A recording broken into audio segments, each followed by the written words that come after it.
Hi, I'm Charlotte from UKCV Family, and I'm the founder. I'm Caroline. I'm a member of UKCV Family, and I'm the author of the COVID vaccine adverse reaction survival guide. So, I'm all snuggled up today. I'm freezing. Funny you should say that. I'm sat here with a hot water bottle on me, because I've got that horrible groin pain back again. The groin pain, is it on both sides? Does it feel like it's muscular, or does it feel like No, it feels like ovaries, tubes, internal flashes of horrific pain. It's not cramps. Oh, have you had a scan for that? I had a scan last May, and they said I had a cyst on my ovary, which I think a lot of people on the group have had as well, haven't they? Or they've had it found, but nothing was done about it. So I don't know whether it's another cyst appeared or whether it's, I don't know, because I have bladder problems as well. So not sure whether it's that or bladder or what. But have you had it retested? You're supposed to have them tested every 3 months, aren't you? 3 months later. No, my doctor didn't want to. Well, the doctor that I spoke to at the time wasn't the usual doctor I speak to, and he said he wasn't concerned about it. So, and I've had, like everyone else, I've had bigger fish to fry. And when the pain stopped, because it was pretty horrific for a month or so, and then it stopped all of a sudden. So when it stopped, I sort of was just more concentrating on, well, being in bed ill. And other health issues, like not remembering my name. I had that this week. I had the cyst as well, and I had that. This was a few months ago, actually, probably about 4 months ago, and I went because I had this groin issue, and mine was a little bit different. It felt like, and some other people have talked about this too. It felt like my veins in my groin were made of plastic, really hard plastic, and like swollen. No, they didn't look swollen. They're blue. They're very blue, but a lot of my veins are blue now, and it just felt like the veins were really plastic, and I couldn't I couldn't have sex very easily. So maybe at some point we'll talk about that, won't we? Because all of this has affected our sex lives. But it did. Certain positions were a little bit tricky, actually more than tricky. They were really painful, and it was to do with this feeling like the veins were made of plastic. It was weird. You had a scan, didn't you, recently? I saw you going for a scan. My doctor was, my GP's lovely, and I did go for a scan for it because I did think, it was like one of the pleasures left in life that was being affected, and she did arrange for me to have a scan, but they ended up scanning the wrong thing. So instead of getting veins scanned, I got up the bit scanned, and which there was nothing. I thought there was nothing wrong there.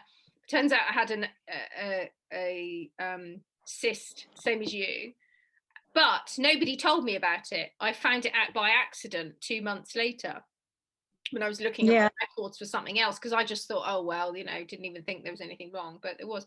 But I went back, 3 months later, had another one, and it was gone, because they do happen. But I think when there's so much stuff going on with us, you'd like to at least have something you can just tick off and say, oh well, that's nothing I need to worry about, is it?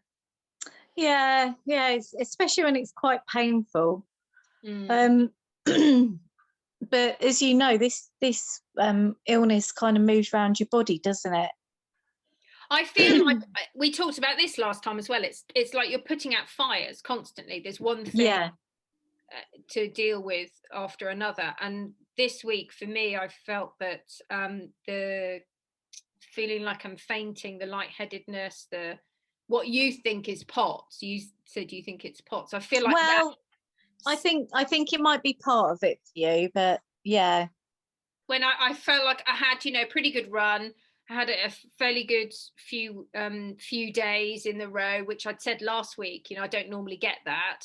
And then suddenly it was like, woomph, now there's something else. 2 horrific migraines, one of which is more like a stroke, ambulance out. And because I couldn't, same as you, couldn't remember my name, my address, couldn't, you know, communicate. It was like having a stroke. So not been right for a couple of days again, until this morning. I've just taken some blood out of my foot. And now So you didn't go to hospital though, did you? No, I this didn't time? want to go. I didn't. They were lovely, and they said they wanted me to go because they couldn't rule out I hadn't had a stroke. And many years ago, I did have a stroke. So because I've got that history, and I've just tested positive for a clotting disorder as well, which I have not tested positive for before the vaccine. So there's, you know, there are investigations going on at the moment with things. So so they wanted me to go, but I didn't want to go. I just thought, I can't face going to hospital and having more tests when I'm under a specialist care anyway. And I just thought I'd take my chances. And, you know, if I'm going to die, I'd rather die at home in my, you know, with my dog near me anyway. So that was well, oh, honestly, I've had enough. It's just, you know, how many Yeah. times have we been to hospital in the last 15 months? And I don't know, people, do they think that we want to be there? We don't. We don't want to be No. there at all. And No. I'm I mean, kind of, to start with, hospitals are a place where you can pick up other viruses and illnesses anyway. So the last thing we need on top of this is to get another bug of some description. it is, So but you just, we're in a situation where what is it? What do we do when yeah, these very strange symptoms happen, like your heart suddenly and feeling like it's jumping out of your chest and not being able to breathe properly, and people having, you know, the tremors and all of these things that are happening well over a year after being vaccinated. And but we all know that they're related to that because many of us have got diagnoses of that. So but what do? You don't want to go to hospital. You can't get to see your GP. Not everybody's GP is kind. no, You just have to no. manage it as best we can. But I think a lot of people would be horrified if they knew the kinds of things that we're having to do to just make life Yeah. a little bit manageable. Yeah, and I think the trouble is as well is that, you know, some people are finding that when they might have been to one hospital several times and been told that, you know, there's nothing, they can't find anything wrong with them, and then therefore that information trickles back to their GP, and then their GP can't see past the you know, that they've already been told that there's nothing wrong. And then, you know, weeks later or days later, they see a specialist and they're actually told there is something going on quite bad with, you know, badly with their health. And so it's kind of like, you know, even the smallest amount of gaslighting or negligence that someone has, it can trickle down. You know, it's not always your GP's fault. It's not always your consultant's fault. It's not always other people. You know, it just takes one person in that chain reaction to disregard your symptoms or what you're saying to them and not listen to the patient, which is you.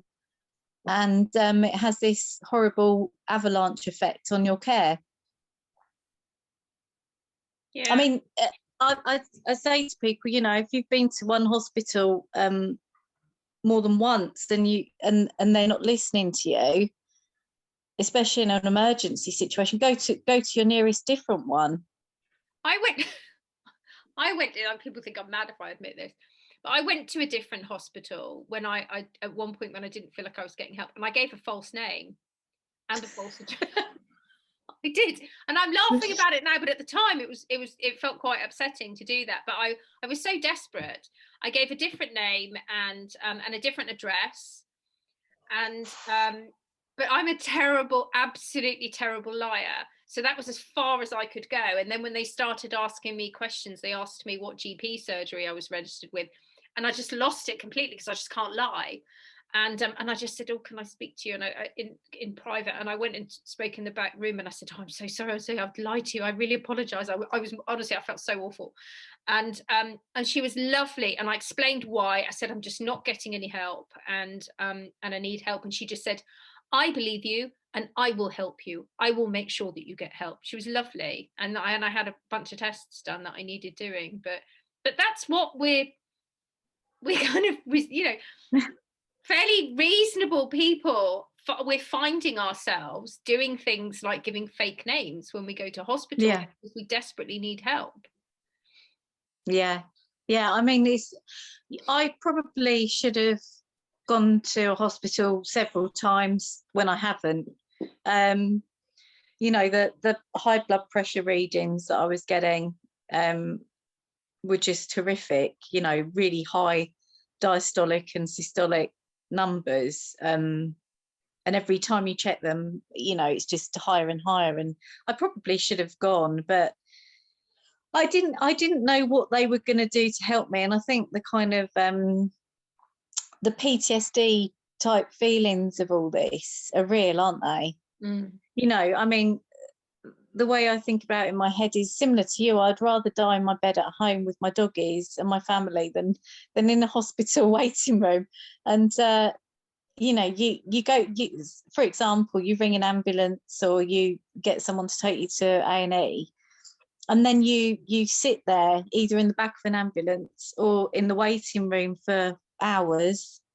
You know, you get triaged and then you get seen eventually, and all that process makes you feel worse, doesn't it? Because in those 3-4 hours that you're waiting to be seen, you know, for me, I'd be sat upright, which would make me worse, you know. So laying down makes me feel better, but I'd probably be sat upright in a chair, which would make me feel worse. It normally rolls on into the early hours of the morning, so then you've got the next day to get over the tiredness, and it's just, it's all that kind of, you know. And it comes back to you talking about nighttime. It comes back to that we talked about before, about sleep. It can, you know, if you're in hospital, I think I've given myself a cutoff at one when I ended up in hospital one time, and I said to myself, if I'm here at 9 o'clock at night, I'm going.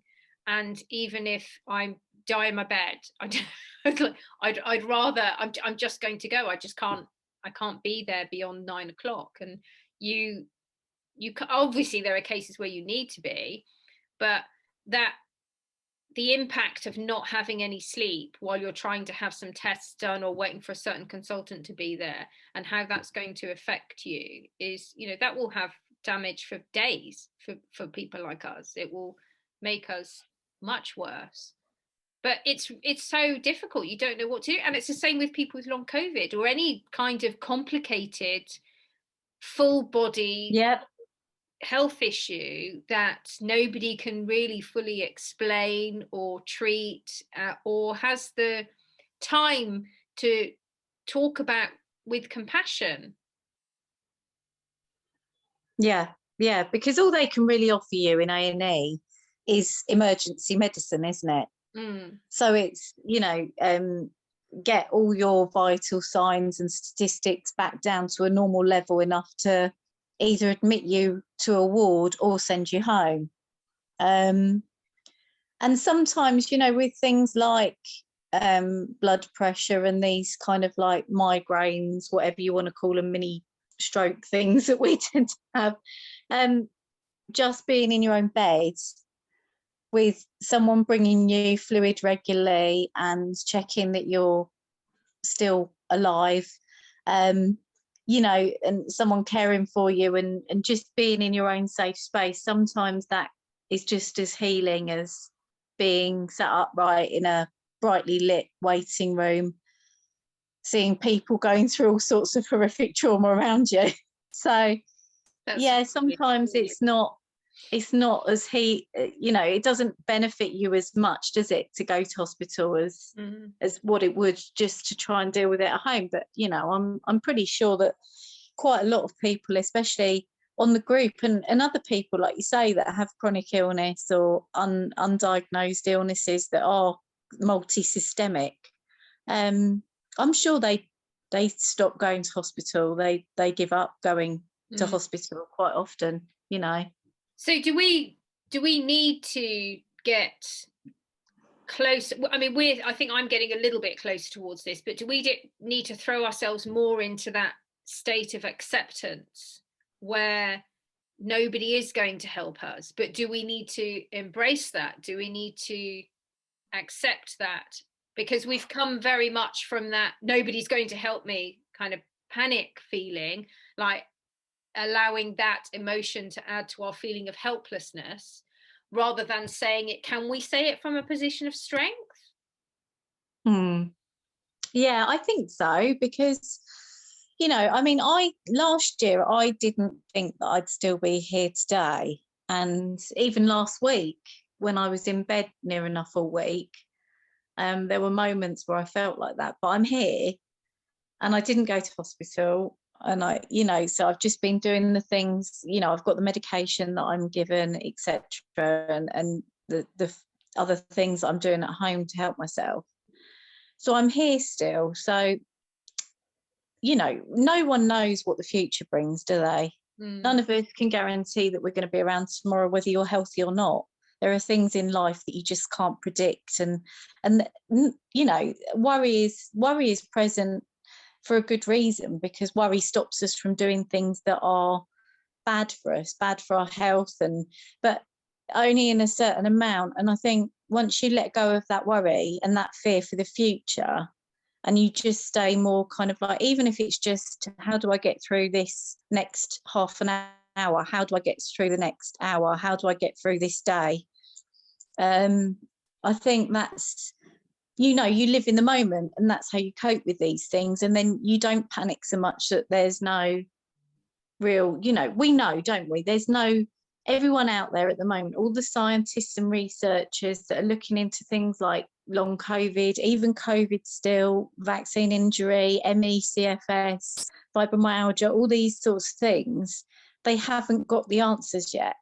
They're all researching it, and they're trying to find out the mechanisms and the pathophysiology and all this type of thing, but there aren't any solid answers. And I think that's what a lot of people find very scary, is that even the most brilliantest of minds out there haven't quite figured it out yet, and that you can't just go to a hospital and someone give you a tablet or a treatment and you're better.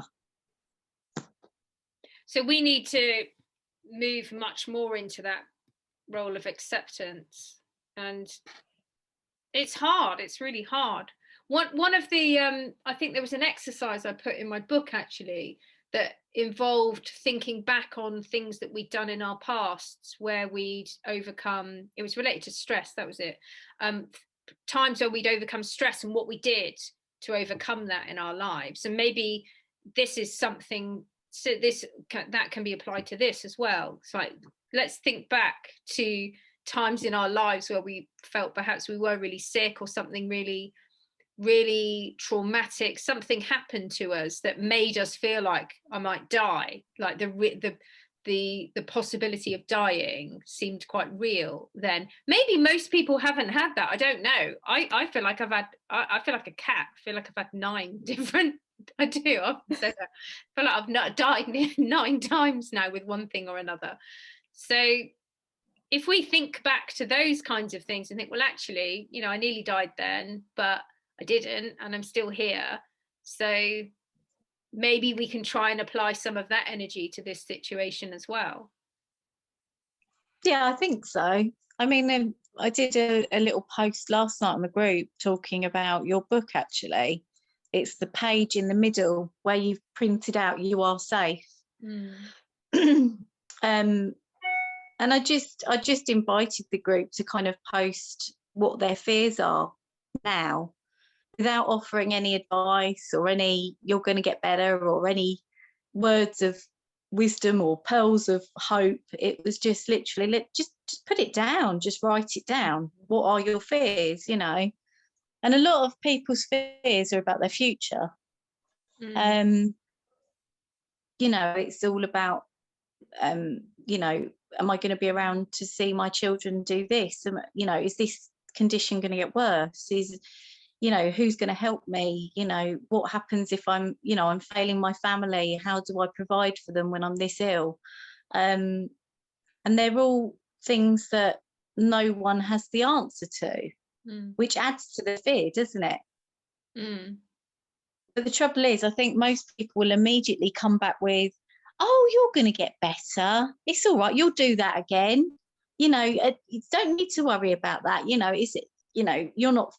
The thing is, sometimes you just need to sit with your feelings, don't you? And people can't say that. They have no basis upon which to say that anyway. Nobody knows whether we're going to get better. Nobody knows whether anybody's going to have something that will help. Nobody can say that. And in any circumstance, nobody can say, oh, tomorrow you'll be fine for anything. And that applies to anything at all. People in grief, people in, you know, dealing with any kind of trauma, or nobody can say that. We don't know. All we literally have is right now. And, you know, all I can say is certain in my life at this moment is I'm having a conversation with you. So that's right now. And that whole idea of fear, that was something I dealt with last year, which was why I made it quite a big part in the book, actually, because that was life changing for me. I was really struggling. I had a counsellor after about week 3 of the vaccine, and she helped me through so much. And that idea of fear and understanding fear in terms of what it does to our bodies from a physical point of view, and understanding what fear does, how it affects our blood flow, how it affects our heart rate, how it affects our breathing. I'd never learned about that before, and I found that incredibly interesting. And I was able to very clearly identify what was happening in my body. Sometimes we think about our body as being something that's completely out of our control. And when I learned that actually, if I do this breathing, I can actually affect my blood flow by doing a certain kind of breathing, that was life-changing for me. And I had a massive motivation because I was really, really sick. Yeah. And I think, you know, a lot of us have forms of autonomic nervous system dysfunction, which it's a physical condition, but it is very affected by stress, mood, fears, you know, panic. So what we have to do is remain very calm in all situations to keep our autonomic nervous system nice and steady, you know, and balanced. And fear completely tips that over the edge, doesn't it? And this is nothing like saying it's all in your head, or this is a mental health issue. It's absolutely not that at all. We're in a very fragile state. We are very, very sick, and we need to protect our bodies. And that is one thing that we can do to protect our bodies, is that we can control our response to fear. But it's hard work. It is. And, you know, the last couple of years is, you know, most of what's happened in the world has been driven by fear. Everything, all the wider issues, you know, they've been driven by fear. People have been very scared about a lot of things, and a lot of people have had their whole lives turned upside down. And whether you're ill or not, it still applies, doesn't it? It does. Have you read Laura Dodsworth's book, A State of Fear? Which one's that? No, I haven't. No. It's so good.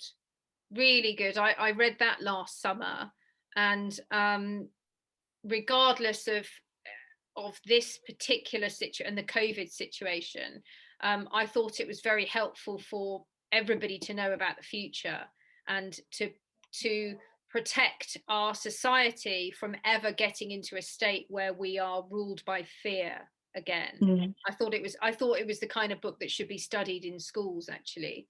I bought 5 copies of it and gave it out to people with a little note saying to pass it on. I really recommended it. It changed my thinking about fear, actually, and what a big part it is in our society.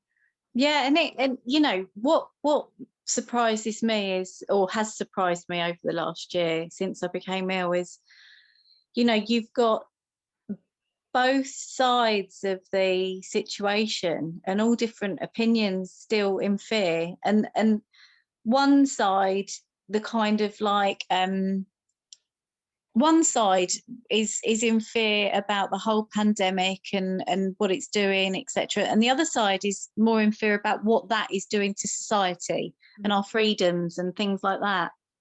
But I found it quite interesting, that's the word, interesting, that people that were annoyed and upset by the people that were, they thought were spreading fear, were actually sending me videos telling me that I was going to die. And I you know, there's been many times where I've sort of messaged people back or had a conversation along the lines of, look, you're doing exactly what you're saying they're doing. You're spreading fear, more fear. It just need to get past all of this kind of attitude that it's all right to do that. And it comes back to, again, I think, what are we doing in this very moment? And who am I spending time with at this moment? And is that time and is that interaction something that's positive and beautiful and warm and compassionate and authentic and genuine and all of those things? Or are we letting our entire beings getting sucked into some level of fear? And I think that's partly what you do with the group and UKCV family, and those of us who try to help run the group and support you in running the group. I think I see all of us as trying to not allow people get too immersed into the fear side of everything. And what you do is create a community there and provide a community for people where they can express their fears. But I don't think we don't want people to get too sucked into fear, and not to let fear dominate this weird life that we find ourselves living now. I think you do that very well. Yeah. And it's different, you know, I said not different, it's difficult because, like, we were going back to it, you know, no one knows exactly what's going on, neither in our bodies, our illness, or in the world. No one knows the answer to those big questions. So, you know, we can either choose to live in fear, in a state of fear, or we can choose to live our best lives in each moment. And being ill, sometimes those moments are very small, you know, but we make the best, don't we? We make the best of it. We do. And we've come up to time. Can you believe it? I can't believe how quickly our time goes. And and I think that we've made the best of this too. Yeah. So it was a worthwhile half an hour. It was.